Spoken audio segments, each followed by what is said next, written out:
A millionaire took a recycling collector to his ex's engagement party, and what she did drove him crazy. Before we start the story, leave a comment telling us where you're watching from. And at the end, don't forget to rate this story from 0 to 10. Enjoy the story.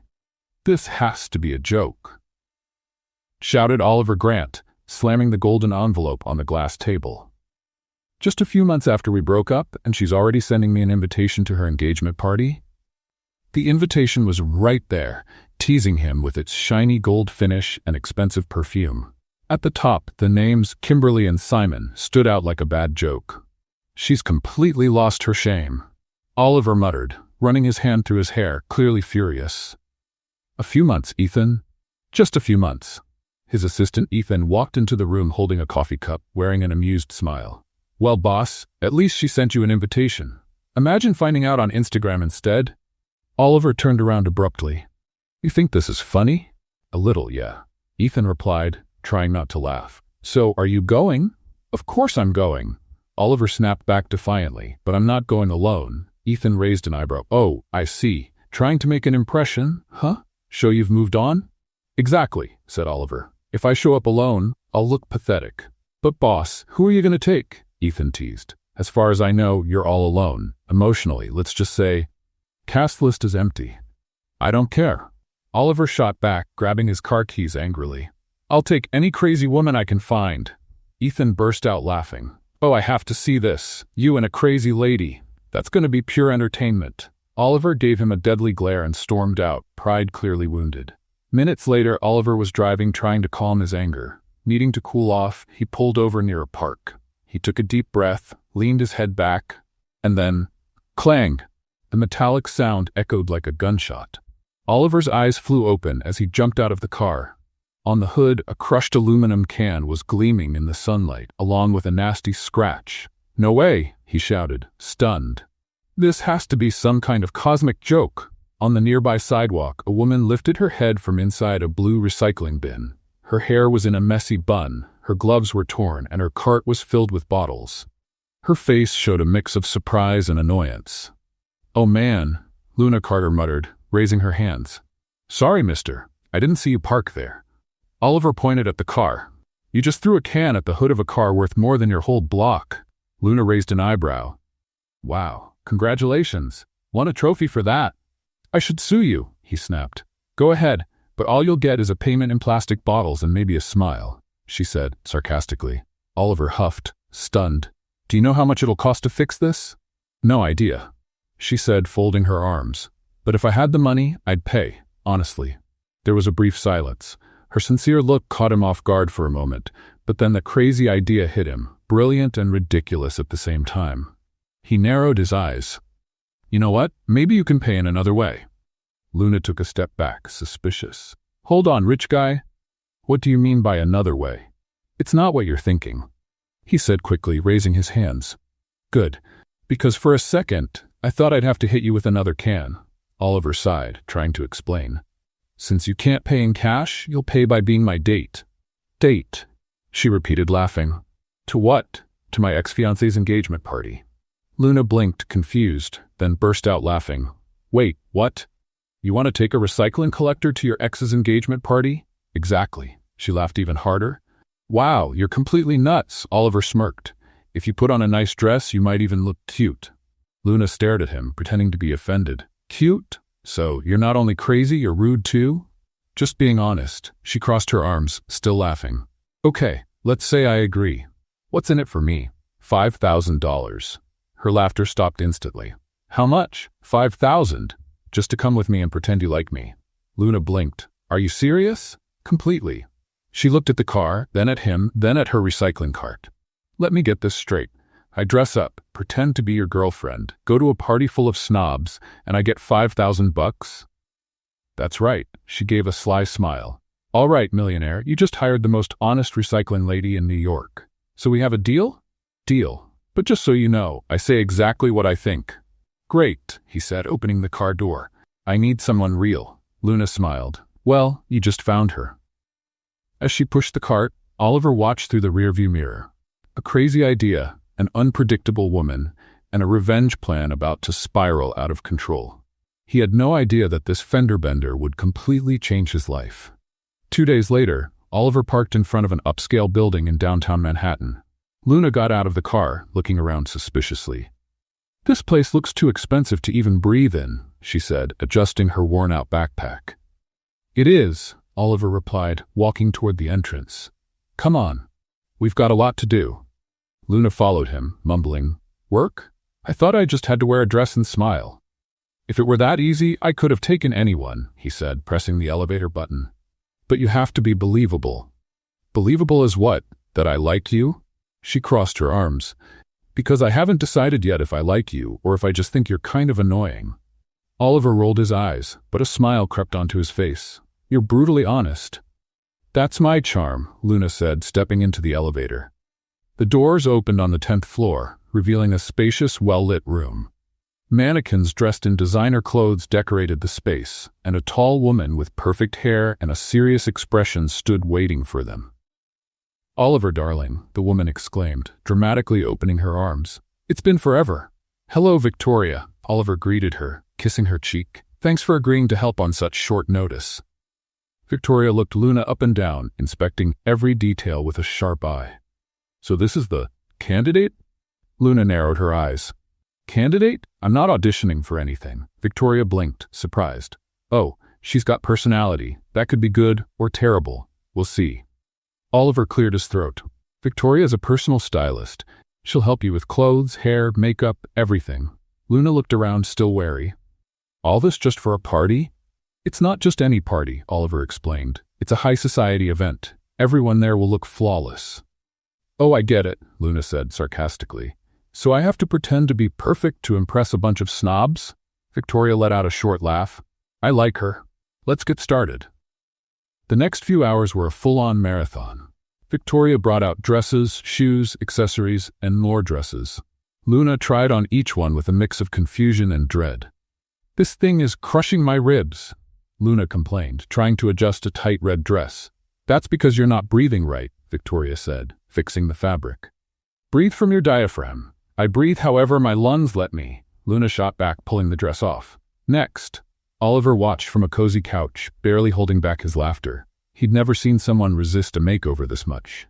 "Is she always like this?" Victoria whispered. "I have no idea," Oliver replied. "I met her 2 days ago." Victoria's eyes widened. "You're kidding." "I never kid," he said, dead serious. After 5 more dresses, Luna finally stood in front of the mirror wearing a simple, elegant emerald green dress. She spun around, curiously studying her reflection. "This one's not bad," she admitted, surprised. "I look different." "You look lovely," Victoria said, clearly pleased. "See, that wasn't so hard." "Not hard?" Luna turned to her, shocked. "I tried on 1,000 dresses. My feet are about to quit on me." Oliver laughed out loud. "Welcome to the world of high society women." "Thanks, but I'm turning down that invitation," Luna said, carefully removing the dress. "I'll stick to my old jeans." Victoria sighed dramatically. "Sweetheart, you've got potential. You just need a little polish." "Polish?" Luna laughed. "I'm a person, not a piece of furniture." Next came the real challenge, shoes. Victoria brought out a huge box filled with shiny high heels. Luna looked at them like they were torture devices. "You want me to walk in those?" "It's not that hard," Victoria said, picking up a pair of gold stilettos. "It just takes practice." Luna slipped on the shoes and tried to take a step. She wobbled and nearly fell. Oliver jumped up and grabbed her arm. "Easy," he said, laughing. "You're not going to die." "Easy for you to say." Luna clung to his arm. "You're wearing normal shoes. Want me to wear heels too?" Oliver joked. "Yes, so you can feel my pain," she replied, laughing. Victoria clapped her hands to get their attention. "Focus, everyone. Luna, you need to practice walking in those shoes." For the next 20 minutes, Luna walked around the room, stumbling, laughing, and complaining. Oliver watched her, fascinated by her determination. Even while complaining, she didn't give up. "All done," Luna finally said after managing to cross the room without wobbling. "I deserve a prize. The prize is not breaking your ankle at the party," Victoria said as she put the shoes away. Then came the etiquette lesson. Victoria sat Luna at the table and began explaining the basic rules for formal events. "Fork on the left is for salad, fork on the right is for the main course," Victoria explained, pointing to the silverware. Luna looked at the table full of utensils and sighed. Why so many forks? Isn't one enough? Tradition, Victoria replied patiently. Ridiculous tradition, Luna muttered. Oliver, sitting next to her, tried not to laugh. You need to pay attention. I am paying attention, Luna protested. But this is way too complicated. Fork here, fork there. It's like a guessing game, Victoria continued, undeterred. And remember, never talk with your mouth full, don't rest your elbows on the table, and always keep the napkin on your lap. Luna rolled her eyes. So many rules, it feels like I'm stepping into a minefield. More or less, Oliver said with a smile. Great, Luna replied sarcastically. Can't wait to step on every mine. Victoria sighed, but there was a playful sparkle in her eyes. You're a very interesting student. Thanks, I think, Luna said, purposely picking up the wrong fork. What's this one for again? Luna, Victoria exclaimed, taking the fork out of her hand. Oliver burst out laughing. It had been a long time since he'd had that much fun. Luna had a way of turning any situation into comedy. Hours later, as the day came to an end, Luna was exhausted but satisfied. Victoria let her go with a tired smile. You survived. Congratulations, Victoria said. Barely, Luna replied, rubbing her feet. But I survived. Oliver walked her to the car. The silence between them now felt comfortable. Something had shifted. Thanks for today, Luna said, looking out the window. It was different. You're welcome, Oliver replied. You did well. Even though I complained about everything?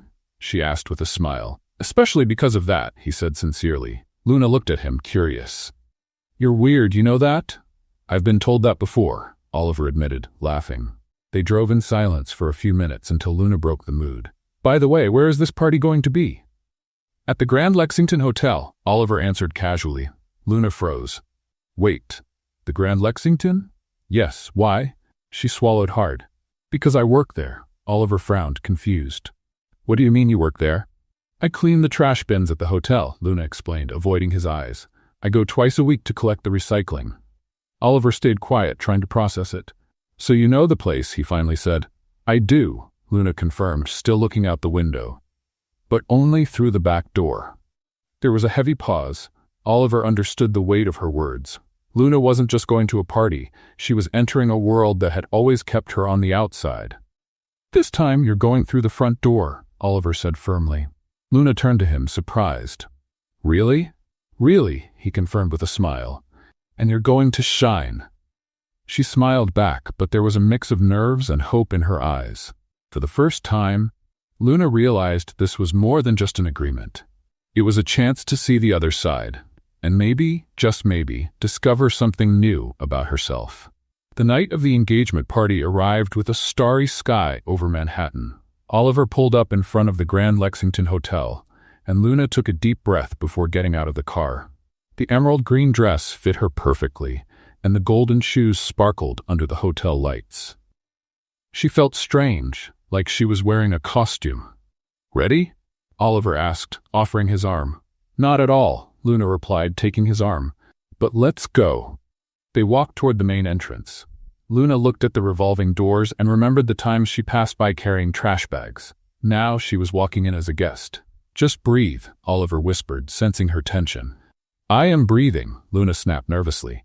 I'm just trying not to trip over these killer heels. As they entered the ballroom, Luna was hit by a wave of luxury. Crystal chandeliers hung from the ceiling, tables decorated with white and gold flowers filled the space, and the guests wore outfits that probably cost more than her annual rent. Wow, Luna whispered, impressed. This looks like a movie set. It's a bit over the top, isn't it? Oliver said, smiling. A bit? Luna looked around.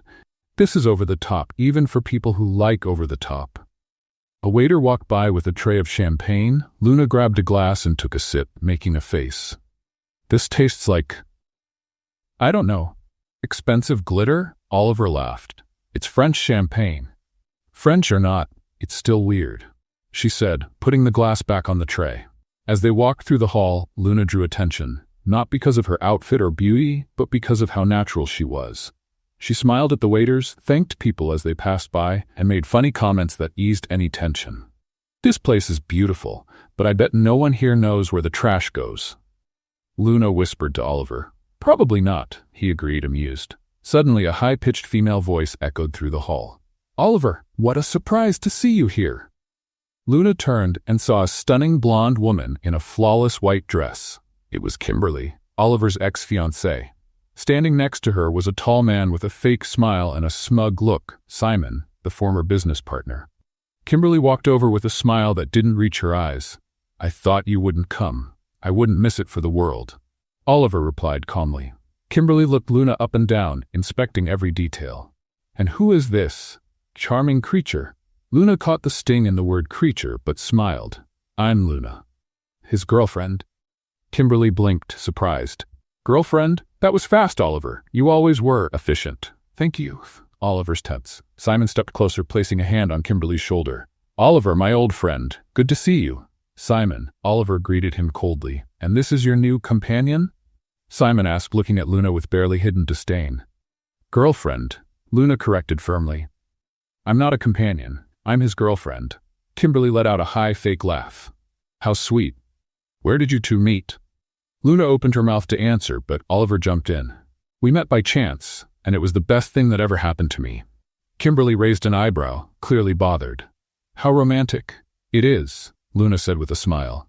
He's full of surprises. The tension in the air was thick. Kimberly forced a smile and walked away with Simon, but not before giving Luna a cutting glance. She's lovely, Luna said sarcastically. Like a charming snake, Oliver laughed. You're amazing. I know, Luna replied, confident. As the night went on, Luna kept drawing attention. She chatted with the waiters like they were old friends, cracked jokes that made people laugh for real, and disarmed everyone with her authenticity. At one point, a waiter brought over a tray of appetizers. Luna took one and took a bite, then made another face. What is this? She asked, struggling to swallow. Caviar, the waiter answered, smiling. Caviar? Luna looked at the bite. Tastes like salty ocean. The waiter laughed. That's pretty much it. Then why is it so expensive? Luna asked, genuinely puzzled. Oliver, standing next to her, tried not to laugh. It's a delicacy. Delicacy or not, I'd rather have pizza, Luna said, putting the canapé back. The guests around them laughed, clearly charmed by her honesty. Luna had a gift for making people feel at ease, but it wasn't all fun. Kimberly kept an eye on Luna from a distance, clearly annoyed by the attention she was getting. At one point, Kimberly walked over to a group where Luna was chatting. Luna, darling, Kimberly said sweetly, though insincerely. Tell me, what do you do for a living? Luna sensed the trap, but didn't flinch. I work in recycling. Kimberly's eyes widened dramatically. Recycling? What do you mean? I collect recyclable materials, Luna explained calmly. Bottles, cans, cardboard, that kind of thing. Kimberly let out a loud laugh. Oh, I see. You're, how should I put it, a collector? The group fell silent, clearly uncomfortable. Luna felt the weight of the judgment, but kept her composure. Yes, I am, Luna said, raising her chin. And I'm proud of it. I help the planet and make a living. What do you do besides spending his money? The reply was quick and sharp. Kimberly was speechless, and the guests nearby tried not to laugh. Oliver watched from a distance, torn between pride and admiration. Luna didn't need anyone to defend her. She could handle herself. Simon, noticing Kimberly's embarrassment, walked over to Oliver with a smug grin. So, Oliver, a recycling collector? Interesting choice. Better than some choices I made in the past, Oliver replied, looking straight at Simon. Simon chuckled, but there was tension in his eyes. You've always had unusual taste, and you've always had a talent for being annoying, Oliver replied, tired of the provocation. Simon patted him on the shoulder. Relax, man. It's just a party. Oliver stepped away, looking for Luna. He found her on the terrace, alone, gazing out at the city. Are you all right? He asked as he approached. I'm fine, Luna replied without taking her eyes off the view. I just needed some air. Sorry about Kimberly. She can be difficult. Difficult is putting it mildly, Luna said with a laugh. But I handled it. Oliver smiled. You were amazing in there. Thank you. Luna finally looked at him. But all of this feels strange, you know? I don't belong in this world. No one really does, Oliver said honestly. Most people are just pretending. Luna was about to respond when an elegant woman approached. It was Jennifer, a close friend of Kimberly's. Luna, right? Jennifer asked with a forced smile. Yes, Luna replied, a bit wary. Jennifer glanced around, making sure they were alone, then leaned in as if to share a secret. Look, I don't want to interfere, but you seem like a nice girl. Thanks, Luna said, confused. Jennifer sighed. It's just, everyone here knows Oliver still loves Kimberly. You've noticed that, haven't you? Luna felt her chest tighten. What? It's obvious, Jennifer went on, her tone sharp. He only brought you here to make her jealous. You're just a distraction, sweetie. A toy he'll toss aside when he's done. Luna stood silent, trying to process her words. But Jennifer didn't stop. You two don't even seem like a real couple. He's using you to get back at her. I bet the moment she wants him back, he'll drop you without thinking twice. The words cut deep. Luna felt a wave of anger, sadness, and humiliation. Suddenly, everything made sense. The sudden invitation, the strange agreement, the rush to bring her to the party. She had been used. Jennifer smiled, clearly pleased with the damage she'd done. Just thought you should know. Luna didn't reply. She simply turned and walked off the terrace, crossing the room quickly. Oliver saw her from afar and tried to catch up. Luna, wait! But she didn't stop. Luna grabbed her bag, walked through the ballroom, and left through the front doors without looking back. The doorman tried to ask if she was all right, but Luna just shook her head and vanished into the night. Oliver ran after her, but by the time he reached the street, Luna was gone. He looked around, desperate, but she had completely disappeared. He went back inside, confused and worried. What had happened? Why did she leave like that? Oliver spent the rest of the night distracted, unable to stop thinking about Luna. When he finally left, he drove in silence, deep in thought. Something had changed, and he needed to find out what. Morning sunlight filled Luna's small apartment, but she barely noticed. She had spent the night wide awake, replaying every word Jennifer said, every look from Kimberly, every moment with Oliver. It had all been a lie, a cruel game. She got up, got dressed for work, and grabbed her recycling cart. Her routine was her refuge. Pushing the cart through the streets, collecting bottles and cans, sorting the materials. It was simple, honest, and real. Everything that party wasn't. Morning, Luna, called Tom, the owner of the corner store, waving. Morning, Tom, she replied, forcing a smile. You okay? You look tired. I'm fine, Luna lied, adjusting her gloves. Just didn't sleep well. Tom didn't seem convinced, but didn't push. Luna kept going, pushing the cart along the familiar sidewalks. Every street, every corner felt like home. This was where she belonged, not in fancy ballrooms with crystal chandeliers and fake people. So why did her chest feel so tight? She stopped in front of a blue bin, opened it, and started sorting the recyclables. Plastic bottles, aluminum cans, cardboard boxes. The mechanical routine helped calm her mind. Until an image broke through her thoughts. Oliver laughing when she complained about her shoes. Oliver holding her arm when she almost tripped. Oliver looking at her with that crooked smile that always disarmed her. Luna shook her head, frustrated with herself. Stop it, Luna. He used you. It was just a stupid game. But deep down, a part of her wasn't entirely sure. Across town, Oliver woke up with the same empty feeling. He hadn't slept well. Every time he closed his eyes, he saw Luna walking out of that party, disappearing into the night without a word. He grabbed his phone and called her for the 10th time. Voicemail. Again. Damn it, he muttered, tossing the phone onto the couch. Ethan walked in with a tray of coffee. Still no word from her? Nothing, Oliver replied, rubbing his face. She just vanished. And you have no idea what happened? None. Oliver stood up, restless. She was fine. We were talking on the terrace, and then suddenly she ran off.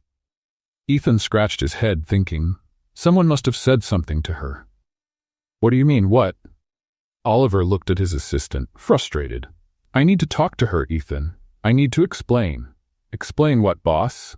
Ethan asked carefully. That you only took her to the party to get back at your ex? Oliver said nothing. The truth hurt. That's exactly what he had done. But something had changed. Luna wasn't part of a plan anymore. She had become important. I messed everything up.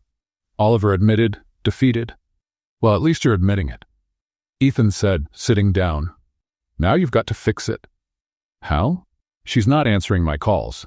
Then go see her. Ethan suggested. You know where she works, don't you? Oliver thought for a moment. Luna had mentioned the streets where she collected recycling.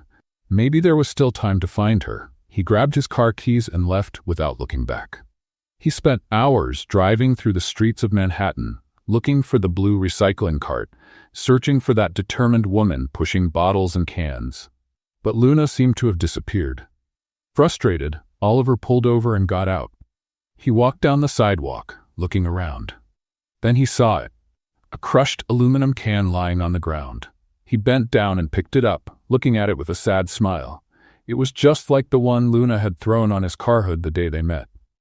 That was the beginning of everything. Oliver slipped the can into his coat pocket. It was a reminder of how it all started and how badly he had ruined things. While Oliver searched for Luna, another storm was brewing. Kimberly was in her luxury apartment, flipping through bridal magazines when Simon walked in with a satisfied grin. "You're going to love this," he said, tossing his phone onto the table. Kimberly picked it up and read the headline from a gossip site. Her eyes lit up with mischief. "Perfect," she murmured, smiling. "Absolutely perfect."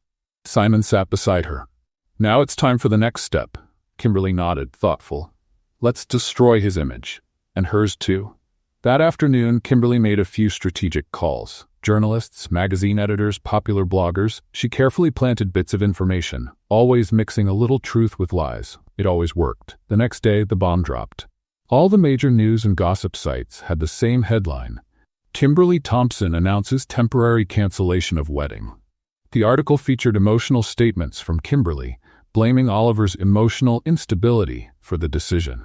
According to her, Oliver hadn't moved on from their breakup and was interfering with her new relationship. "I still care about him," Kimberly said in the interview, eyes filled with tears. "But I need to move forward. I can't let his issues ruin my happiness."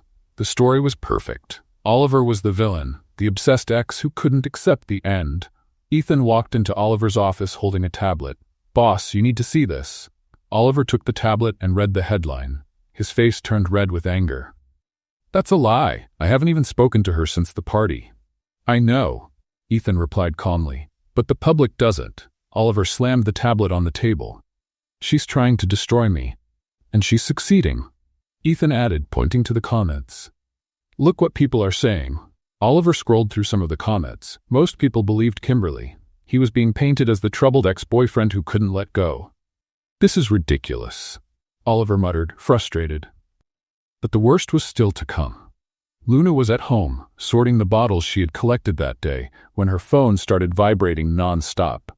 Messages, calls, notifications. She picked it up, confused. The first message was from a friend. "Luna, did you see this?" She clicked the link and felt her stomach drop. On the screen was a photo of her at the engagement party, front and center on a popular gossip site. The headline read, "The woman who ruined the wedding of the year." The article was brutal. It described Luna as an opportunist who used Oliver for money and attention. It implied she had caused the breakup between Kimberly and her fiancé.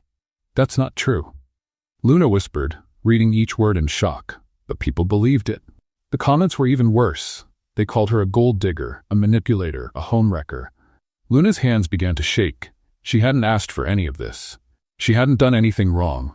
But now she was exposed, judged, condemned by thousands of strangers who didn't even know her. Her phone rang. It was an unknown number. Luna hesitated, then answered. "Hello? Luna Carter?" said a male voice. "I'm with the Daily Gossip. We'd like to interview you about your relationship with Oliver Grant." Luna hung up right away, but the phone kept ringing. More calls, more questions, more intrusions. She turned off the phone and tossed it on the couch. The tears finally came, hot and angry. She had been used, humiliated, and now torn apart in public. All because of a stupid agreement. All because of Oliver Grant. Luna wiped her tears furiously. She wasn't going to let this break her. She had survived worse. She'd get through this too. But deep down, a quiet pain reminded her that, for a few days, she believed she could belong in that world. That she could be more than just a recycling collector. That maybe Oliver truly cared. But it had all been a lie. And now, she was alone, dealing with the fallout of a game she should have never played. Across the city, Oliver stood in his office, holding the aluminum can in his pocket, staring out the window. He knew he had to find Luna. He had to explain, he had to fix what went wrong. But how do you find someone who doesn't want to be found? And how do you explain something you barely understand yourself? In the days that followed, the headline about Luna spread like wildfire. The internet exploded with divided opinions. Some attacked her with cruel comments, calling her a gold digger and an opportunist. Others stood up for her. She was just living her life, one woman wrote on Twitter. Why blame her? I agree. The villain here is the ex-fiancé who planned the whole thing, someone replied. Luna read the comments on her phone, swinging between anger and relief. At least some people saw the truth, but it didn't erase the humiliation. She was home, sorting bottles, when her phone rang. It was Beth, her best friend. Luna, have you seen what's going on? Beth asked, excited. I have. And I'm not happy about it, Luna answered, tired. But half the internet is on your side, Beth said. People are sticking up for you everywhere. Great, Luna muttered, unenthusiastic. But the other half wants to hang me. Forget those people, Beth advised. They don't know you. Luna sighed. I just want this whole thing to be over. But things were far from over. That afternoon, Oliver received an invitation to appear on a live interview for a popular news show. Ethan convinced him it was the perfect chance to clear the air. You need to speak up, boss, Ethan insisted, and stand up for Luna too. Oliver agreed. He had to do something. He couldn't let Luna go through this mess alone. The show aired at 6 in the evening. Oliver sat in the studio, straightening his tie, while the host, Patricia Morgan, went over her notes. Ready, Oliver? Patricia asked with a professional smile. Ready, he replied, trying to sound calm. The interview started smoothly. Patricia asked about the canceled engagement with Kimberly and Oliver's relationship with Luna. He answered carefully, choosing his words. So Oliver, this young woman, Luna Carter, how did you two meet? Patricia asked. It was an unexpected meeting, Oliver said, smiling. She impressed me from the very first moment. And is it true she works in recycling? Yes, and I deeply admire the work she does, Oliver said sincerely. Patricia paused, checking her notes. But there are rumors that you took her to the party just to get back at your ex-fiancé. Is that true? Oliver hesitated. It was a trap. He had to be honest, but also protect Luna. Look, Patricia, at first, I admit my intentions weren't the best. But Luna is an incredible person. She changed how I see a lot of things. It was like a social experiment that turned out really well. The words came out wrong. He knew it instantly. Patricia's eyes widened, surprised. Social experiment? She repeated, intrigued. No, wait, that's not what I meant, Oliver tried to explain. But it was too late. The interview went on, but the damage was done. When it ended, Oliver walked out of the studio knowing he had made everything worse. And he was right. Hours later, news sites were running sensational headlines. Oliver Grant calls girlfriend a social experiment during live interview. Clips of the interview were edited, showing only the part where Oliver used that unfortunate phrase. It was completely taken out of context, but no one seemed to care. Luna saw the headline just as she was locking up her apartment to leave. She stopped, read the line again, and felt a wave of anger rise up. Social experiment, she shouted, throwing her phone on the couch. He called me a social experiment. Beth, who was visiting, tried to calm her down. Luna, take it easy. Maybe they twisted what he said. Context or not, he said it. Luna snapped, grabbing her jacket. I'm going over there to give that idiot a piece of my mind. Luna, wait. Beth called after her, but it was already too late. Luna had stormed out the door. 20 minutes later, Luna burst into Oliver's office. The receptionist tried to stop her, but Luna pushed right past, determined. Where is he? Luna asked, looking around. I'm sorry, ma'am, but Mr. Grant is in a meeting. The receptionist began. I don't care, Luna interrupted, throwing open the main office door. Oliver was sitting at his desk talking to Ethan when Luna barged in like a whirlwind. He stood up right away, surprised. Luna, I can explain. Social experiment? She shouted, throwing her purse on the floor. Am I a social experiment to you? Oliver raised his hands, trying to calm things down. That's not what I meant. I said it wrong. Said it wrong or finally said the truth? Luna challenged, arms crossed. Ethan, sensing the tension, tried to slip out quietly, but Luna stopped him. Stay right there. You're part of this circus too. Ethan froze, glancing at Oliver with a look that said, You deal with this.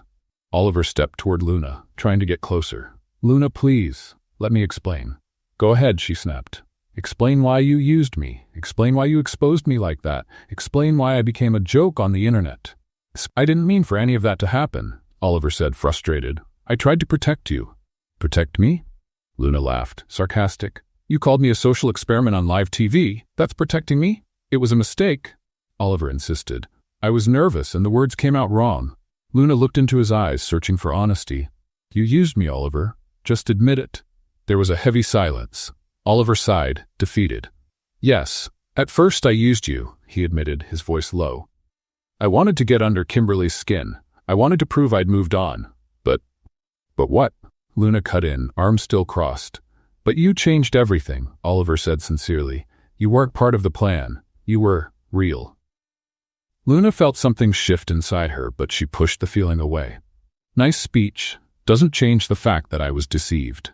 She picked up her purse and turned to leave. But before going, she grabbed an empty soda can from Ethan's desk and tossed it at Oliver. The can flew through the air, hit him square in the chest and clattered to the floor with a familiar metallic sound. Oliver looked down at the can, and a sad smile crossed his face. I've missed that sound, he said, picking up the can.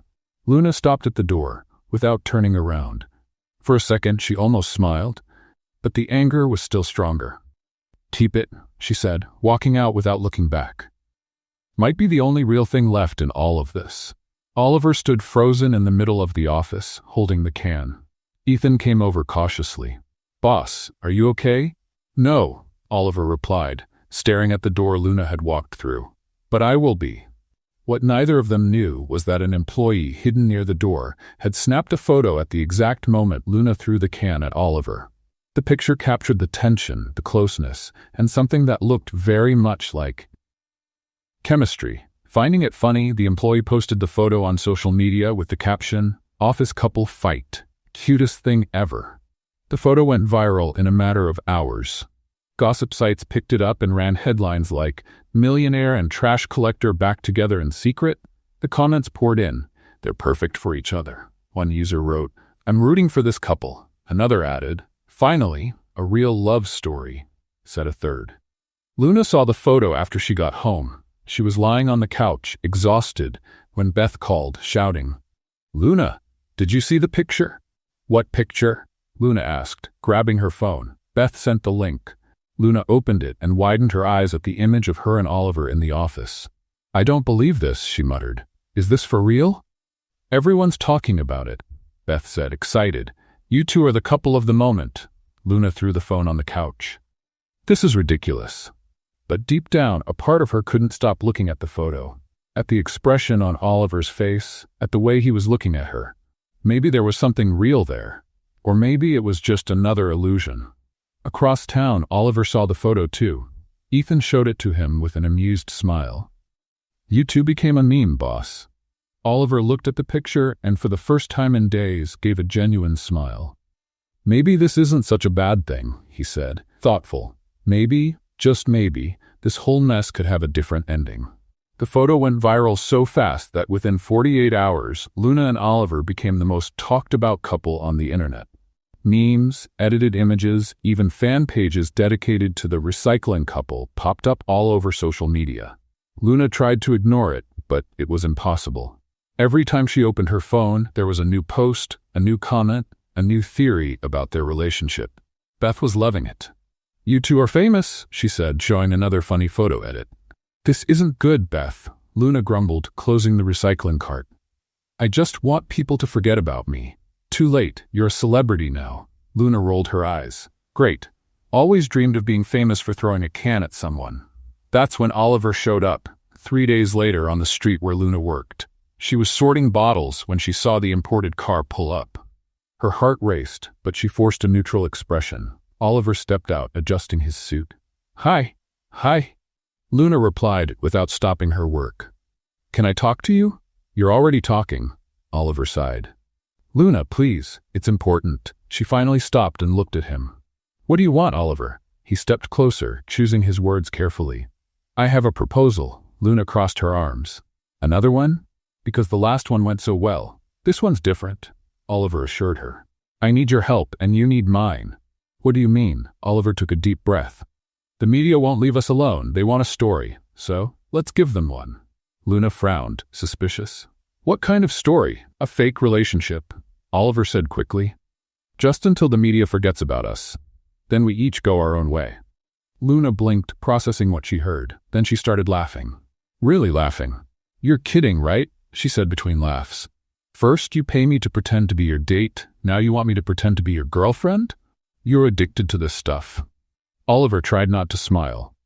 "I know it sounds ridiculous." "Sounds? It is ridiculous." Luna interrupted, still laughing. "What's next? Fake wedding? Fake kids?" "Luna, please," Oliver said seriously. "I don't have anyone else to turn to, and you're struggling with this too." Luna stopped laughing, realizing he was right. The journalists' calls wouldn't stop. The comments online kept coming. She had no peace. "Fine," Luna said, thinking. "Let's say I agree. What do I get out of it?" Oliver had been waiting for that question. "Money. As much as you want." "No," Luna said firmly. "Not money." Oliver was surprised. "Then what?" Luna looked at the recycling cart, then at the streets around her. "I want to set up a community recycling center. A place where people can bring materials, learn about sustainability, that kind of thing." Oliver nodded, impressed. "That's noble." "I know," Luna said with a smile. "So, are you in or not?" Oliver held out his hand. "I'm in." Luna shook his hand, feeling the strength in his grip. There was something different in Oliver's eyes. Something that hadn't been there before. "But there are rules," Luna said, letting go of his hand. "No lies, no games, and when it ends, it ends." Oliver said. "And one more thing," Luna added, pointing at him. "You're going to help me at the center, not just sign a check and disappear." Oliver hesitated for a second, then smiled. "Deal." In the weeks that followed, Luna and Oliver were seen together in all sorts of places. Cafes, parks, restaurants. The media loved it. Headlines changed from "the woman who ruined the engagement" to "the most unexpected couple of the year." And surprisingly, it worked. People started rooting for them. The chemistry between them was undeniable, even in the candid photos taken by paparazzi. But something was changing. What started as pretend was becoming real. Their conversations got longer, their laughter more sincere, their glances more intense. Luna tried to ignore it, but it wasn't easy. Oliver could be funny when he wanted to, thoughtful in ways that surprised her, and there was a vulnerability in him she hadn't expected. Oliver, on his end, was completely taken. Luna challenged him, made him laugh, pulled him out of his comfort zone. She was everything Kimberly had never been. Real, honest, true. But not everything was a fairy tale. While Oliver and Luna built their fake relationship, Kimberly and Simon were scheming in the background. They hadn't forgotten the embarrassment at the engagement party. Simon was in his office when Kimberly walked in with a sly smile. "It's done." "What is?" Simon asked, looking up from his papers. "I got access to Oliver's company accounts," Kimberly said, sitting on his, "with help from a strategic contact." Simon smiled. "You're brilliant." "I know," Kimberly said confidently. "Now we just wait for the collapse." And the collapse came quickly. A few days later, Oliver was in his office when Ethan walked in, looking pale. "Boss, we've got a serious problem." "What is it?" Oliver asked, concerned. "The company's accounts? Something's wrong, very wrong." Oliver took the documents Ethan handed him and felt his stomach drop. Unauthorized transfers, frozen accounts, investors pulling out their money. It was financial chaos. "How did this happen?" Oliver asked, desperate. "I don't know," Ethan admitted. "But someone sabotaged the company from the inside." Oliver ran his hands over his face. Everything he had worked for was falling apart. His company, his reputation, his stability. Everything. He thought about calling Luna, but hesitated. She already had enough problems because of him. He didn't want to drag her into another mess. But Luna, with her sharp instincts, could tell something was wrong. Oliver was distant, tense, distracted. She decided to do something about it. That night, Luna called him. "Hey, millionaire, are you okay?" "I'm fine," Oliver lied, trying to sound normal. "Liar," Luna said flatly. "You sound awful. I can hear it in your voice." Oliver gave a humorless laugh. "You know me too well." "Then tell me what's going on." Oliver sighed. "It's complicated, Luna. Business stuff." "All right, so here's the plan," Luna said, determined. "Tonight, you're going to forget about all of that. We're having dinner at your place. I'll cook." "You cook?" Oliver asked, surprised. "Sort of," Luna admitted, laughing. "But it'll be fun, I promise." Oliver smiled for the first time that day. "All right, I'll be waiting at 7. At exactly 7, Luna arrived at Oliver's apartment carrying grocery bags. He opened the door, still wearing a suit, and she laughed. "Take off that formal outfit," Luna said as she walked in. "Tonight, we're cooking for real." Oliver changed clothes and came back to find Luna already exploring the huge kitchen. "You have everything here and probably never used any of it." "Guilty," Oliver said with a smile. Luna started preparing dinner, or at least she tried. She burned the first dish, left the second one undercooked, and nearly set fire to the third. Oliver laughed so hard he had to hold on to the counter. "You're terrible at this," he said between laughs. "I warned you," Luna said, laughing too. "But I meant well." They ended up ordering pizza, but the time they spent together was perfect. They laughed, talked, and forgot about their problems for a while. When the pizza arrived, they sat on the couch. Luna looked at Oliver, noticing he seemed more at ease. "Feeling better?" she asked gently. "Much better," Oliver replied sincerely. "Thank you." They sat quietly for a moment. The air between them felt different, charged. Luna's heart raced as Oliver moved closer. "Luna," he began, hesitant. "Don't say anything," she whispered. And then, without thinking, without planning, they kissed. It was soft at first, unsure, as if they were both testing unfamiliar waters, but it quickly deepened, filled with everything they hadn't said. When they pulled apart, they were quiet, breathing heavily, trying to take in what had just happened. "That was," Oliver began. "Real," Luna finished, smiling. "That was real." The next morning came with golden light streaming through the windows of Oliver's apartment. Luna woke up on the couch, covered with a soft blanket. It took her a moment to remember where she was. The kiss. The kiss had been real. She sat up, rubbing her face, trying to make sense of it all. Oliver walked into the room holding 2 cups of coffee, smiling in a way that made her heart race. "Good morning," he said, handing her a cup. "Good morning," Luna replied, taking the coffee. "Thanks." They were quiet for a moment, the air between them still filled with the memory of the night before. "About last night," Oliver began. "It was nice," Luna interrupted with a smile. "Don't overthink it." Oliver laughed. "You always know what to say." "It's a gift," Luna joked, sipping her coffee. She left a little while later, promising to come back soon. Oliver stood by the window, watching as she walked down the street, feeling something he hadn't felt in years. Hope. But hope didn't last long. As soon as Luna left, Oliver went back to his home office and opened his laptop. There was a new email in his inbox. The sender was unknown, and the subject line simply read, "The truth about your company's collapse." Oliver frowned and opened the message. What he saw made his blood run cold. The email contained detailed documents showing suspicious transfers, irregular financial movements, and at the center of it all, one name: Luna Carter. According to the email, Luna had access to insider information through contacts she made while working at the Grand Lexington Hotel.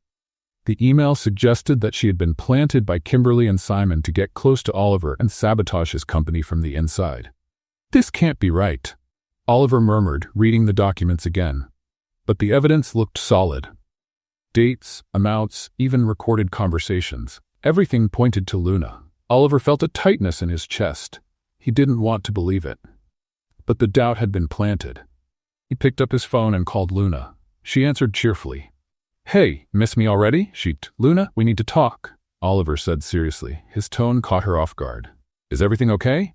"No, come over, now." Luna arrived half an hour later, confused and worried. Oliver was waiting in the living room, the laptop open on the coffee table.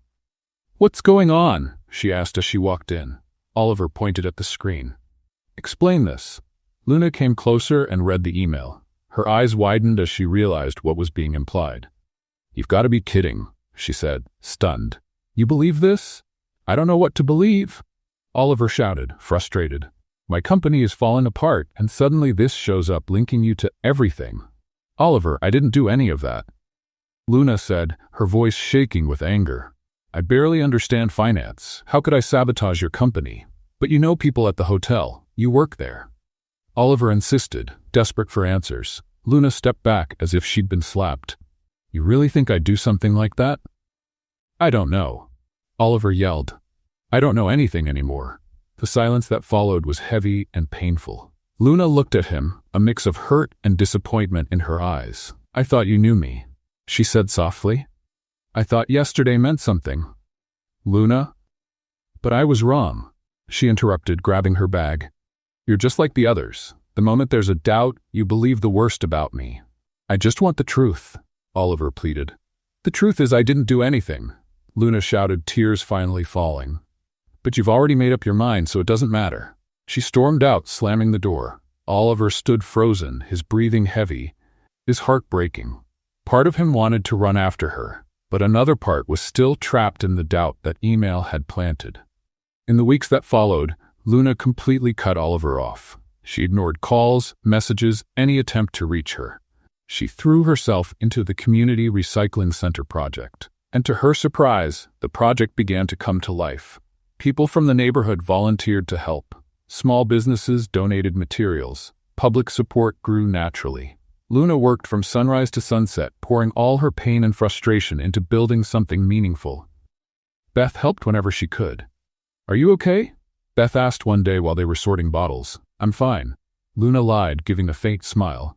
Liar, Beth said, sitting next to her. You still care about him. Luna sighed. It doesn't matter. He doesn't trust me. Maybe he was just confused, Beth offered. Confused or not, he accused me. Luna said firmly. And that's not something I forgive easily. Meanwhile, Oliver kept investigating on his own. Something about the email didn't feel right. He hired a tech expert to trace the origin of the message. The answer came days later. The email had been sent from within Oliver's own company, from a specific computer. And once Oliver found out who had access to that machine, everything made sense. It had been a setup. Someone planted the evidence to frame Luna and drive them apart. Oliver felt a wave of guilt and regret. He had wrongly accused Luna. He doubted her when he should have trusted her. He tried calling again, but Luna didn't pick up. He went to her apartment, but she wouldn't open the door. She had cut off all contact. Desperate, Oliver decided to help her in another way. If she wouldn't accept him, maybe she'd accept his support for the project. He made anonymous donations to the recycling center, provided high-quality equipment, and connected Luna with influential people in the sustainability field. All behind the scenes using intermediaries so she wouldn't find out it was him. But Oliver missed her. Each day without Luna was harder than the last. Her laughter, the way she challenged him, her brutal honesty. He had thrown it all away because of a stupid doubt. Luna, meanwhile, tried to move on. The project was growing, and she should have been happy. But there was an emptiness she couldn't fill. One day, Luna got a call from a lawyer. He told her that the perfect piece of land for the recycling center was now available for purchase at an unbelievably low price. But who's selling it? Luna asked, suspicious. A company called Green Future Inc., the lawyer replied. They want to support sustainable projects. Luna looked up the company but couldn't find much. It seemed legitimate, so she decided to accept the offer. The land was perfect, spacious, well-located, ideal for the community center. But a few days later, while reviewing the official documents for the purchase, Luna noticed something odd. At the bottom of the pages, in small print, there was a clause about the company handling the transaction. She grabbed her phone and dug a little deeper. That's when she found it. Green Future Inc. was a shell company, and the real owner was tied to a familiar name, Oliver Grant. Luna felt her stomach turn. He had bought the land. He was behind it all. But why? To control the project? To have power over her? To make up for the accusation? The questions swirled in her mind, and the anger came rushing back. She grabbed her keys and ran out. She needed answers, and she needed them now. Meanwhile, Oliver was in his office, staring out the window, thinking about Luna when his phone rang. It was Ethan. Boss, we've got a problem. What is it? Oliver asked, tired. Luna found out about the land. Oliver closed his eyes. How do you know? Because she's on her way here, Ethan answered, and she doesn't look happy. Oliver sighed. He knew this moment would come. Now he had to explain. He had to make Luna understand that his intentions were good. But would she believe him? After everything that had happened, was there still a chance to make things right? The office door burst open, and Luna walked in, eyes blazing with anger and determination. We need to talk. Now, she said, arms crossed. Oliver swallowed hard. I can explain. Then explain, Luna challenged. Because this time I want the truth. All of it. Oliver stood from his chair, trying to find the right words. Luna stood in front of him, arms crossed, her eyes locked on his. I bought the land, Oliver admitted, but not to control you or manipulate you. Then why? Luna asked, her voice full of suspicion. Because I wanted to help you, he said sincerely. You had a dream, and I ruined it with that stupid accusation. I thought the least I could do was something good. Luna let out a dry laugh. You think money fixes everything, don't you? Buy some land, make a few donations, and suddenly everything's forgiven? No. Oliver defended himself. I don't want forgiveness. I just wanted to give you a chance to make your project happen. Without telling me? Without even asking? Luna's voice rose. Oliver, don't you get it? You can't just make decisions about my life. Oliver ran a hand through his hair, frustrated. I know I messed up, again, but I didn't know how to reach you. You blocked me everywhere. For good reason, Luna shot back. You accused me of destroying your company. You believed some random lie instead of trusting me. And I regret it, Oliver shouted, losing control. Every single day, Luna, but you never gave me a chance to explain. The room fell into a heavy silence. Ethan, standing at the door, quietly slipped out. Luna took a deep breath, trying to calm down. You know what hurts the most, Oliver? It's not even what you did. It's that, for a moment, I truly believed we had something real. And then you went and threw it all away. We did.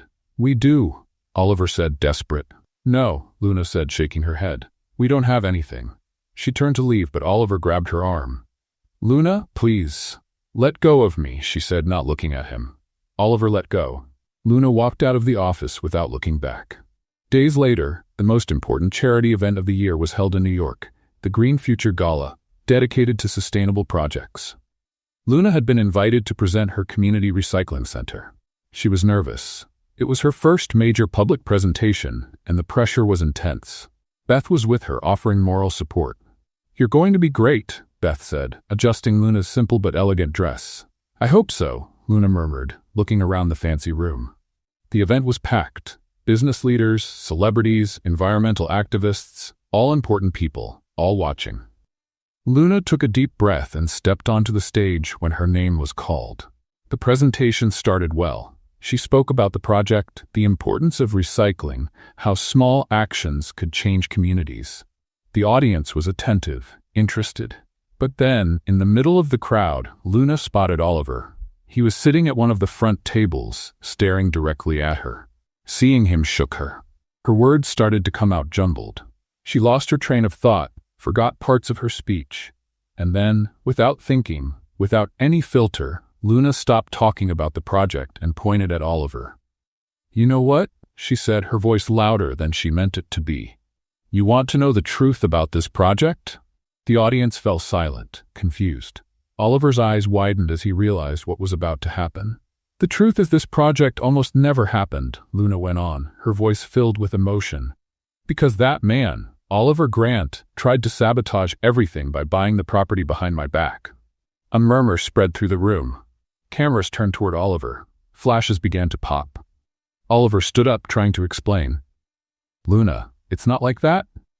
Not like that, she cut in, stepping down from the stage. You bought the land without telling me. You tried to control my project.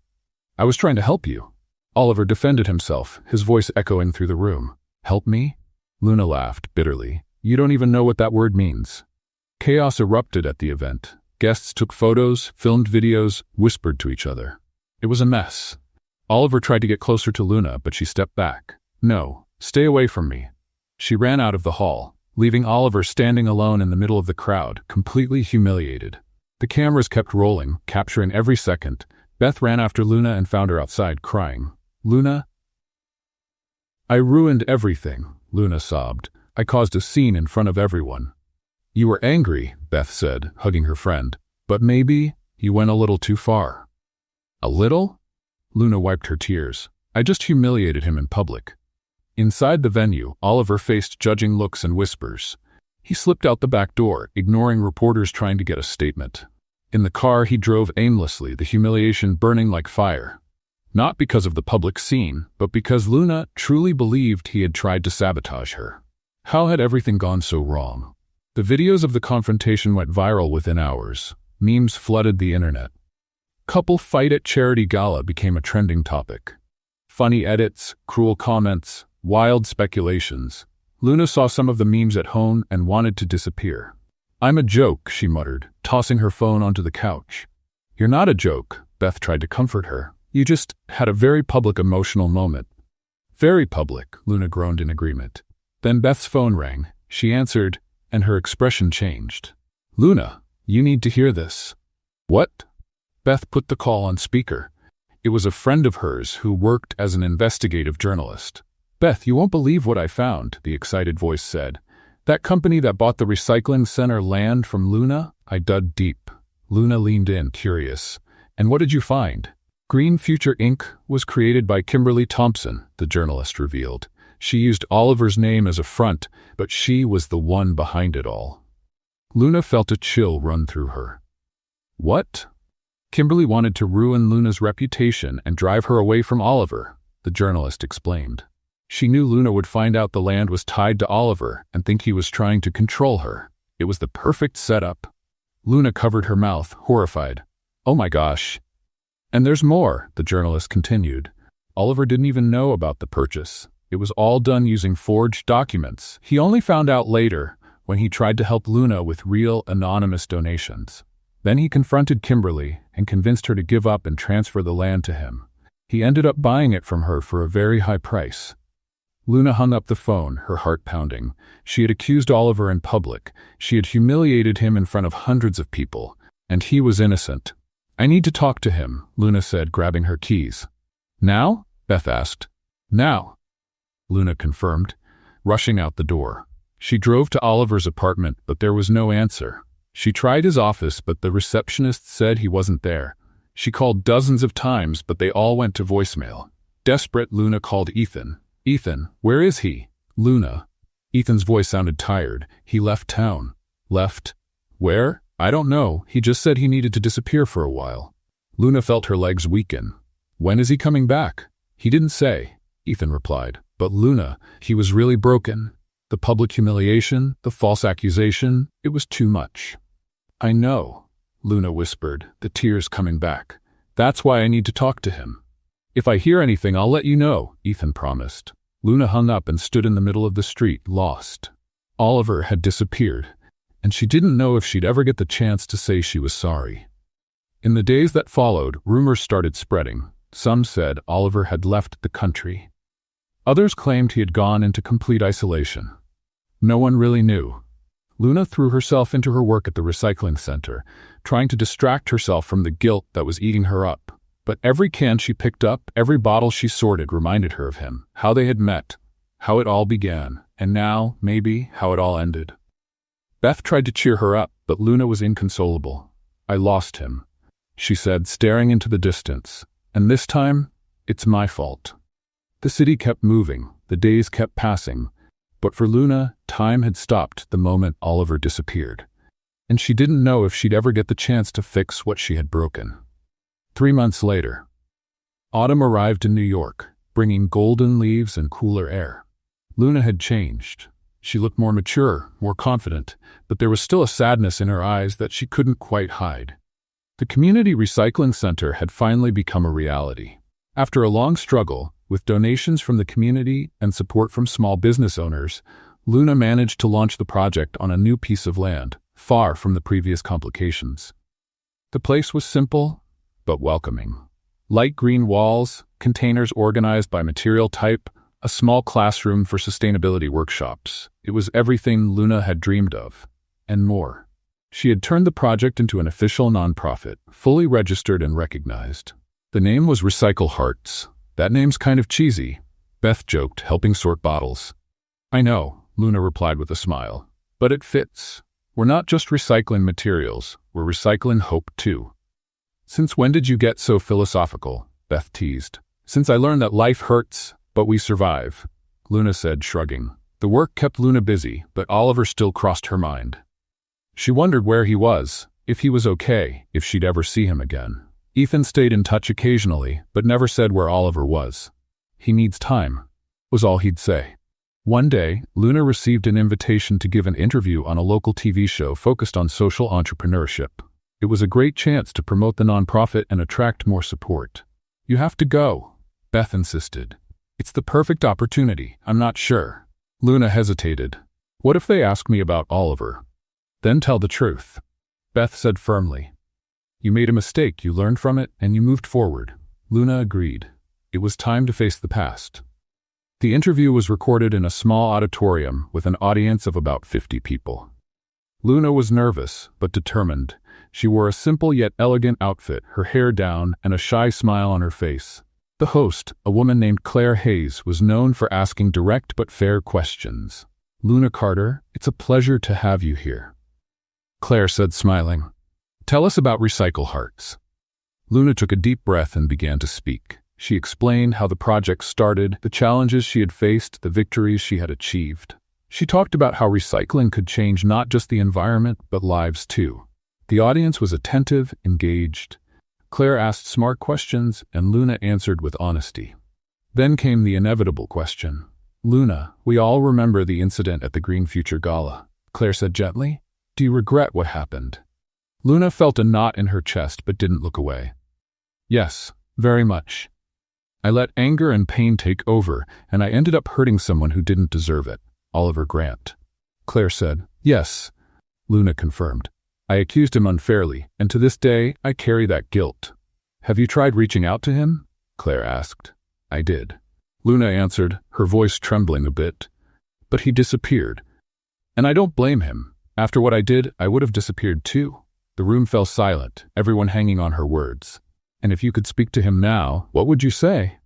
Claire asked softly. Luna paused, thinking carefully. I'd say I'm sorry, truly, that he changed my life in ways he doesn't even know. And that, I hope he found peace wherever he is. What a beautiful message about forgiveness and new beginnings. Claire said, clearly moved. That's when a male voice echoed through the auditorium, coming from the audience. And what if the one who hurt you is here to ask for forgiveness in person? Luna froze. She knew that voice. She knew every tone, every inflection. The audience turned, searching for the source of the voice, and then they saw him. Oliver Grant, standing in the middle of the auditorium. But he looked different. No sharp suit. He wore jeans, a simple flannel shirt, worn-out sneakers. His hair was a bit longer, his beard unshaven. He looked more human, more real, and in his eyes, that same light from the first day they met. Luna stood up from her chair, her legs shaking. Oliver? He walked slowly toward the stage, his eyes fixed on her. The audience was completely silent, witnessing the moment. Hi, Oliver said as he stepped onto the stage. Hi, Luna replied, her voice barely a whisper. Claire, sensing how important the moment was, quietly stepped back, leaving them alone at the center of the stage. You disappeared, Luna said, tears starting to fall. I had to, Oliver admitted. I needed time to process everything. To understand who I really am, without the money, without the status, without the masks. And did you figure it out? Oliver smiled, that same little smile she loved so much. I figured out I'm an idiot who let the best thing in my life slip away. Luna laughed through her tears. You really are an idiot. I know, Oliver agreed. But I'm an idiot who's standing here in front of everyone, asking for forgiveness. The audience began to murmur, touched. Some people were already crying. Oliver, I'm the one who should ask for forgiveness, Luna said, her voice breaking. I humiliated you in public. I accused you without being sure. You were hurt, Oliver interrupted gently, and I gave you reasons to feel that way. I doubted you when I should have trusted you. I accused you without proof. I ruined everything. We both did, Luna said, smiling through tears. Then maybe. Oliver stepped closer and took her hand. Maybe we can fix it together. Luna looked at his hand holding hers. It was warm, steady, real. You really came back, she whispered, still taking it in. I did, Oliver said, and this time no lies, no contracts, no games, just us. Luna couldn't hold back anymore. She threw herself into his arms, hugging him tightly. Oliver held her, burying his face in her hair. The audience burst into applause. Claire wiped away her own tears. The cameras captured every second of that perfect moment. When they finally pulled apart, Luna looked at Oliver with a genuine smile. The first in months. You've changed. Better or worse? He asked, teasing. Different, Luna repeated, touching his face. More, you. I learned I don't need an expensive suit to be somebody, Oliver said. I just needed to be real. And you are, Luna said. Finally. Claire stepped forward, still emotional. Well, I think we just witnessed the most beautiful ending to an interview in this show's history. The audience laughed and clapped again. Luna and Oliver, both embarrassed and happy, waved to the crowd. Across town, in a luxury apartment, Kimberly Thompson was watching the live broadcast on TV. Her face was red with anger, and she gripped the remote so tightly her knuckles turned white. Simon was beside her, just as furious. "They got back together," he said in disbelief. "I can see that," Kimberly shouted, throwing the remote on the couch. "After everything we did, after all the scheming." "They're stronger than ever," Simon said, worried. Kimberly stood up, pacing like a caged animal. "No, I won't let this happen. I'm not letting it go." "What do you want to do?" Simon asked. Kimberly stopped, turning to him with a cruel smile. "I'm going to shut down this little recycling romance show once and for all." "How?" "I don't know yet," Kimberly admitted, grabbing her phone. "But I'll find a way. And this time, they're not getting back up." Simon nodded, though there was doubt in his eyes. Kimberly had gone too far, and he knew it. But he was in too deep to turn back now. Meanwhile, at the studio, Luna and Oliver walked out hand in hand, ignoring the cameras and curious glances. They had a lot to talk about, a lot to rebuild. But for the first time in months, both of them felt that maybe, just maybe, there was a real future waiting for them. A real future, one worth fighting for.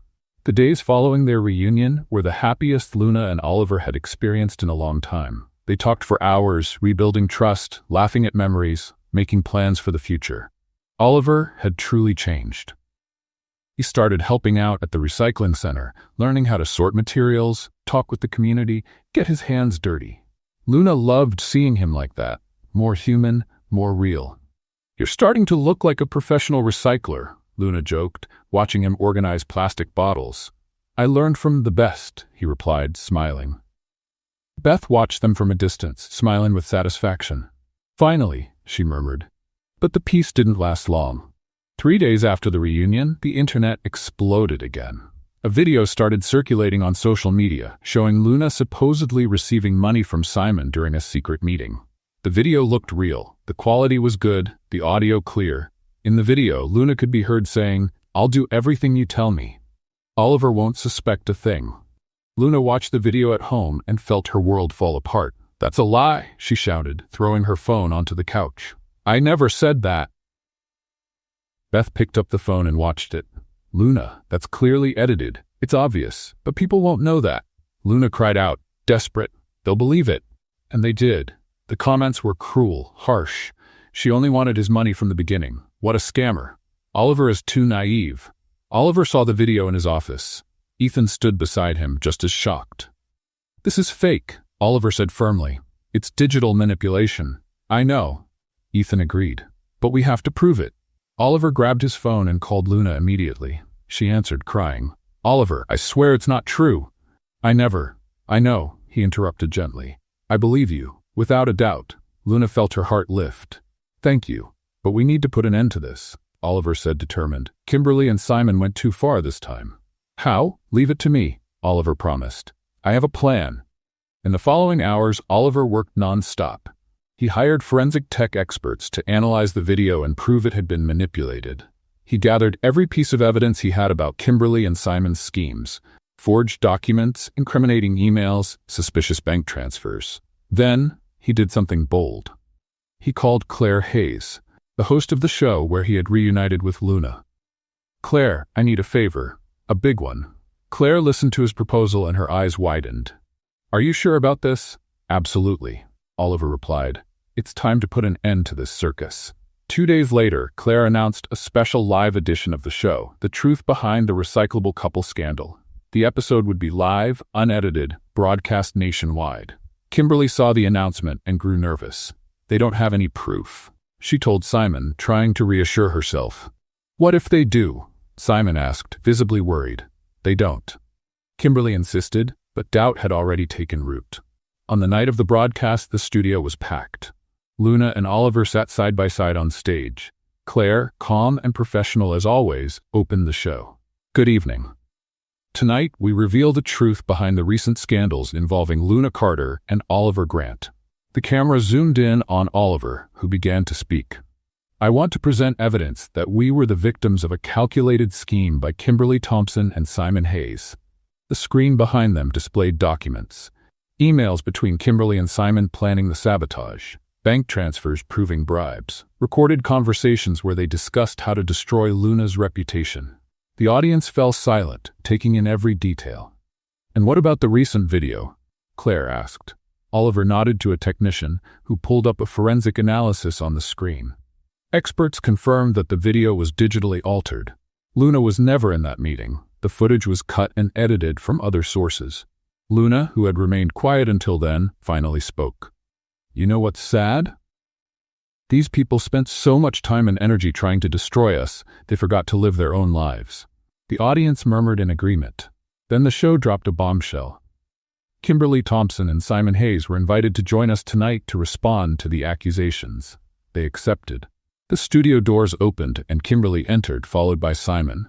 Both were impeccably dressed, trying to stay composed, but the tension was clear. "Well, look who finally showed up," Luna said sarcastically.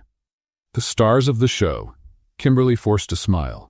"These accusations are ridiculous. We had nothing to do with any of it." Oliver stood and held up an envelope. "Then explain this." He handed the envelope to Claire, who opened it and read aloud. "Transfer of $50,000 from Simon Hayes to a hacker known for creating deepfakes. Date, 3 days before the video was released." Simon turned pale. Kimberly tried to laugh, but the sound was strained. "That doesn't prove anything." "And this?" Luna held up another document. "Messages between you and Jennifer, your friend, planning exactly what she should say to drive me away from Oliver at the engagement party."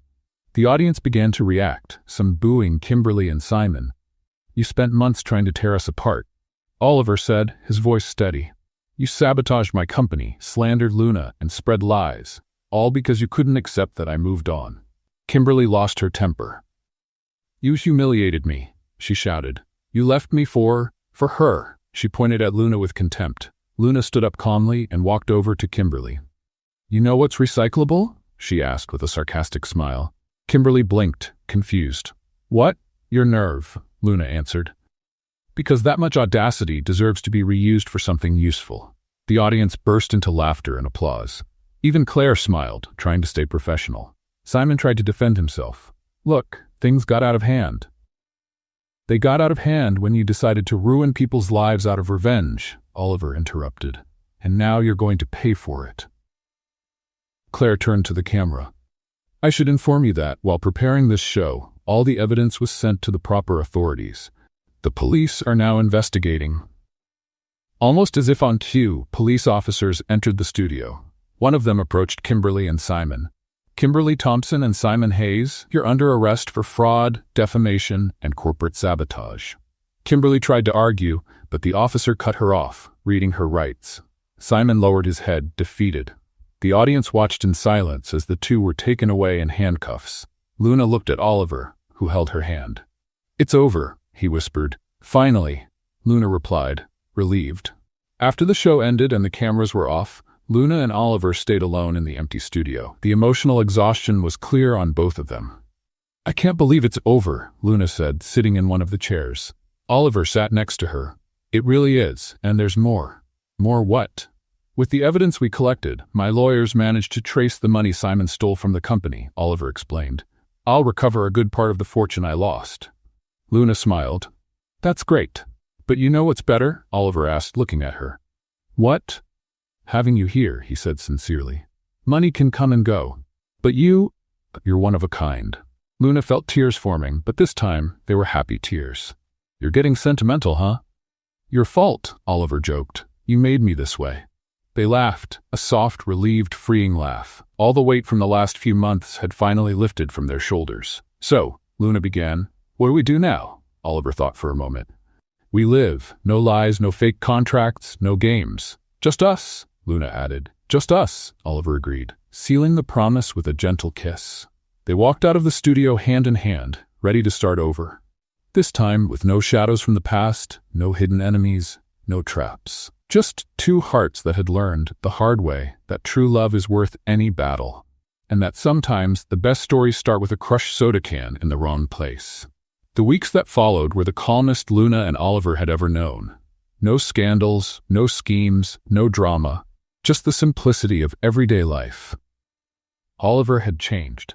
The man who once wouldn't step outside without a suit was now wearing worn-out jeans and plain t-shirts. He showed up at the recycling center every day, not as a donor, but as an active volunteer. "Are you actually enjoying this, or just pretending?" Luna asked one day as they organized materials. "I'm enjoying it," Oliver answered honestly. "For the first time in my life, I feel like I'm doing something that really matters." Luna smiled. "Welcome to the real world, millionaire." "Ex-millionaire," he corrected, laughing. "Now I'm just Oliver." "I like that better," Luna said, touching his face. But Luna had something in mind. Oliver had changed, yes, but there was still a part of his old world that hadn't fully broken down. She wanted to test how far that change really went. "Hey, Oliver," Luna called out one sunny morning. "I have a challenge for you." Oliver raised an eyebrow. "What kind of challenge?" "You're going to spend the day collecting bottles with me on the streets," Luna said, crossing her arms. "For real, the way I do it every day." Oliver hesitated. "But I already help out here at the center." "That's not the same," Luna cut in. "Here you're inside, comfortable. I want you to feel what it's like to spend hours on the street, pushing a cart, looking for materials." Oliver looked at her and saw that daring sparkle in her eyes. He smiled. "All right, I'm in." "Really?" Luna seemed surprised. "Really? When do we start?" "Now," Luna said, tossing him a pair of gloves. They walked the streets of Manhattan with the recycling cart. Luna was used to it, but Oliver quickly found out the job was a lot harder than it looked. "Good grief, this cart is heavy," Oliver complained, struggling to push it. "You're pushing it empty," Luna laughed. "Wait till it's full." They stopped at the first trash bin. Luna showed him how to quickly sort out recyclable materials. Oliver tried to copy her, but fumbled with the gloves, spilling half the bottles on the ground. "That takes skill," he said, trying to defend himself while picking up the bottles. "It sure does. It's called coordination," Luna teased, laughing. As the day went on, Oliver grew more and more tired. The hot sun, the weight of the cart, the constant walking, it wore him down. He was sweating, stumbling, and complaining. "How many bins are left?" he asked out of breath. "About 20. Luna replied, calm and steady. 20. Oliver stopped in the middle of the sidewalk. "You do this every day?" "Every day," Luna confirmed with a smile. "Welcome to my world." Oliver looked at her with a new sense of admiration. "You're amazing." "I know," Luna said with a shrug, "but keep pushing. I'm not carrying this alone." By the end of the day, Oliver was completely worn out. His legs ached, his arms trembled, and every part of his body begged for rest. When they finally returned to the center to unload everything, he collapsed into a chair. "I'm going to die," he groaned, massaging his legs. Luna burst out laughing. "Don't be so dramatic, you're not going to die." "My muscles disagree," he said, closing his eyes. "Come on," Luna said, taking his hand. "Let's go to my apartment. You need real food." In Luna's small but cozy apartment, Oliver looked around with curiosity. It was simple, but full of charm. Photos on the walls, plants on the windowsills, and an organized mess. "I like it here," Oliver said, sitting on the couch. "It's small, but it's mine," Luna replied, heading to the kitchen. "And now you're going to cook." Oliver jumped to his feet. "Me? Cook?" "Yes, you," she confirmed, pointing to the ingredients on the counter. "We're making pasta. You can't mess it up." "Luna, I've never cooked pasta in my life." "Well, now's the time to learn," she said, handing him a pot. "First, fill it with water." What followed was like something out of a comedy. Oliver burned the first pot of water, overcooked the pasta until it turned into mush, and spilled tomato sauce all over his shirt. Luna laughed so hard she had to hold onto the sink. "How do you even burn water?" "I don't know," Oliver said, looking at the scorched pot. "It just disappeared." "Because you forgot to put the pasta in," Luna explained, still laughing. In the end, they gave up and ordered pizza. They sat on the couch, eating straight from the box, laughing at the disasters of the night. "I've never had so much fun cooking, or trying to cook," Oliver said, grabbing another slice. "You're terrible in the kitchen," Luna joked, "but you're funny." Oliver looked at her, his smile fading into something deeper. "Luna." She turned to him. "I think." Oliver took a deep breath.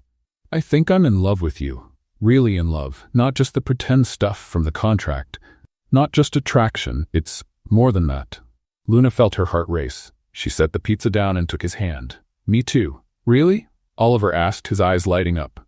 "Really?" Luna smiled. You annoy me, challenge me, make me laugh, and I'm completely in love with you." Oliver pulled her close and kissed her. It was different from the others, slower, deeper, more honest. It held everything they'd been through, all the struggles they faced, all the love they could finally admit. When they pulled away, they stayed cuddled on the couch, wrapped in a peaceful silence, just enjoying being together. "So this is it?" Luna asked, resting her head on his shoulder. "We're officially a real couple now?" "I think so," Oliver said, kissing the top of her head. "And I don't want it any other way." A few days later, Luna was at the recycling center when she got a call from the bank. Her heart raced as she heard the words, "large, anonymous donation." "How much?" she asked, barely believing it. $50,000, Miss Carter," the manager replied. The donation came from multiple sources, all anonymous, but they all referenced Mr. Oliver Grant in their messages. Luna hung up, stunned. She went to find Oliver, who was outside talking with a group of volunteers. "Oliver, can I talk to you?" she called. They stepped aside, and Luna told him about the donation. Oliver looked just as surprised. "That wasn't me," he said sincerely. "It wasn't my idea." "I know," Luna said. "The bank said it came from different people, but they all mentioned you." Oliver thought for a moment, then it clicked. "Must be people I helped in the past. Before all this, I had a few social projects, helped some families, small business owners." "And they gave back," Luna said, moved. "Oliver, you planted good things, and now you're seeing the harvest." Oliver smiled, touched. "I'd forgotten all about that." "But they didn't," Luna said, hugging him. "And look how it comes full circle." They stood there in each other's arms, realizing that love and kindness always find their way back, often when we least expect it, and that sometimes the greatest wealth doesn't come from bank accounts, but from grateful hearts and lives that have been changed. 3 weeks later, on a quiet afternoon at the recycling center, Oliver was clearly nervous. He kept fiddling with his pockets, glancing at Luna every minute, taking deep breaths like he was preparing for something important. Beth noticed and nudged Luna. "He's acting weird today." Luna looked at Oliver, who nearly knocked over a stack of bottles. "Yeah, he's kind of clumsy. Maybe he's gonna propose." Beth joked. Luna laughed. "Come on, we only just started dating for real." But Beth was right. At the end of the day, when all the volunteers had gone home, Oliver asked Luna to stay a little longer. He took her to the small garden they had planted next to the center, where wildflowers grew in pots made from recycled materials. "Luna, I need to tell you something," Oliver began, clearly nervous. "Are you okay? You've been acting strange all day," Luna said, concerned. Oliver took a deep breath and held her hand. "When we met, I was an empty man. Wealthy, but empty. I had everything and nothing at the same time." Luna listened in silence, her heart racing. "You came into my life literally by throwing a can at my car," Oliver continued, smiling. "And since then, you've turned my world upside down. You taught me what it means to be real, to love truly, to live with purpose." "Oliver," Luna whispered, her eyes starting to shine. Oliver got down on one knee and pulled a small box from his pocket. Inside was a simple but beautiful ring made from polished recycled metal with a small crystal in the center. "This ring was made from materials here at the center," Oliver explained, emotional, "because I wanted it to represent everything we've built together." "Luna Carter, will you marry me?" Luna brought her hands to her mouth, the tears finally falling. "Only if the wedding's different." Oliver blinked, confused.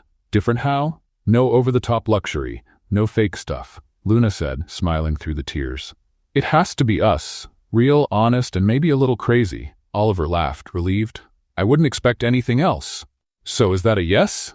"It's a yes," Luna said, jumping into his arms. Oliver slipped the ring on her finger, and they kissed, laughing and crying at the same time, surrounded by flowers and recycled materials that perfectly symbolized their own transformation.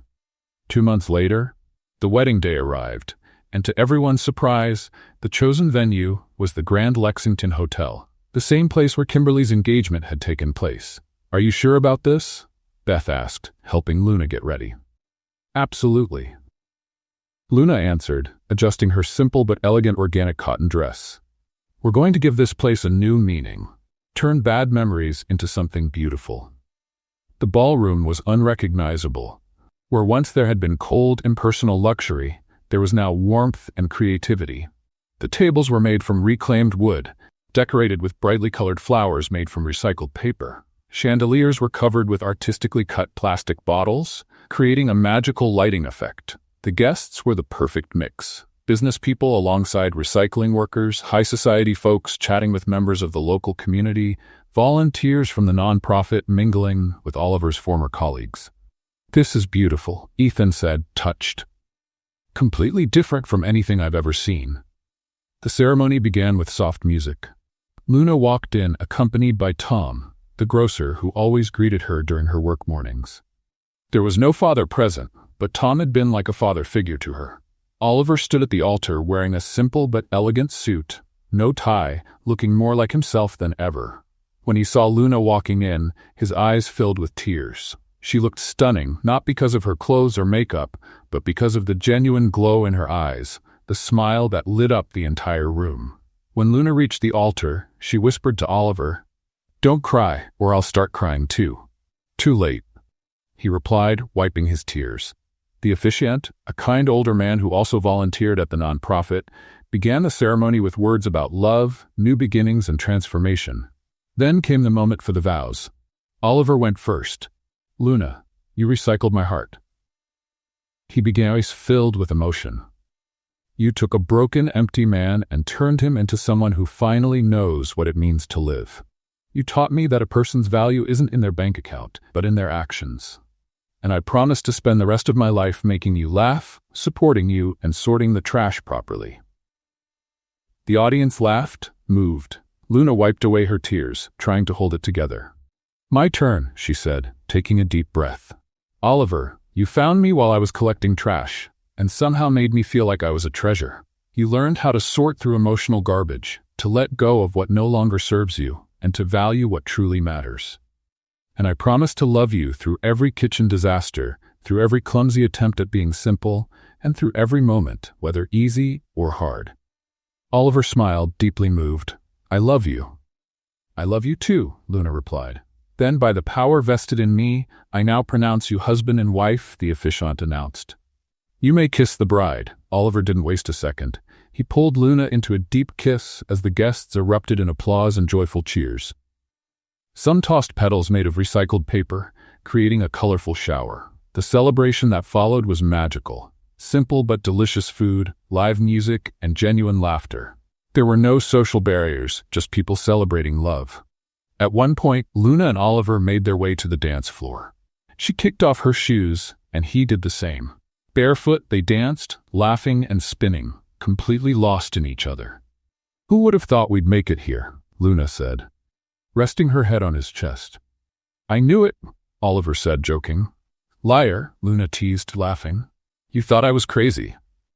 "And you are," Oliver agreed. "But you're my crazy." As they danced, an aluminum can rolled across the floor from some corner of the hall. It passed right by their bare feet, catching the glow of the colorful lights. Oliver and Luna stopped dancing for a second, looked at the can, and burst out laughing. "That's how it all started," Luna said, pointing to it. "And look where we are now," Oliver added, picking up the can and slipping it into his pocket. "I'm keeping this forever." They went back to dancing, laughing, happy, completely free. Around them, the guests watched with emotion, witnessing a love that had survived scandals, schemes, humiliation, and doubt. A love that had been tested, broken, and rebuilt. Stronger, truer, more beautiful. When the night ended and the guests had gone, Luna and Oliver were left alone in the empty hall. They sat on the floor, still barefoot, looking around. "It was perfect," Luna said, resting her head on his shoulder. "It was real," Oliver corrected her. "And that's better than perfect." Luna smiled, closing her eyes. "I love you, husband." "I love you, wife," Oliver replied, kissing the top of her head. And there, sitting on the floor of a hall decorated with recycled materials, surrounded by transformed memories and renewed hopes, they understood a simple but powerful truth. True love is what turns pain into laughter, mistakes into lessons, and chance encounters into timeless stories. What did you think of Luna and Oliver's story? Leave your thoughts in the comments. Rate this story from 0 to 10. What score would you give it? Subscribe to the channel and turn on notifications to follow all our stories, and don't forget to watch more touching stories by clicking right here on the end screen.